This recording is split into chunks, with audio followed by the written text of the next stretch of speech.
sa digital business, no? So ano daw yung pinaka-importante na bagay para makapag-start sa digital online business? Okay, so right now tanungin natin yan, ha. So ito sa akin lang to, di ko lang alam kung sa iba kung ano sa kanila, kasi marami namang gumagawa ng digital online business, no? So sa akin yung pinaka-importante, sa akin lang to, yung pinaka-importante is yung license code. Yan, yung license code to operate the digital online business.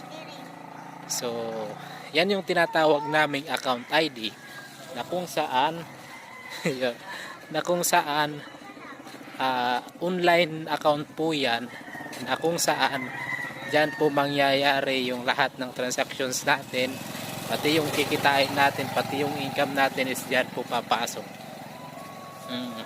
So bali na-open lang siya sa Google, no, or sa Chrome, ano man yung kwan mo, pwede siyang i-open sa Chrome.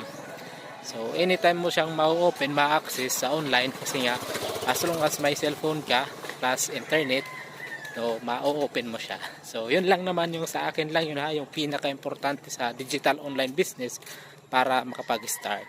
Okay, so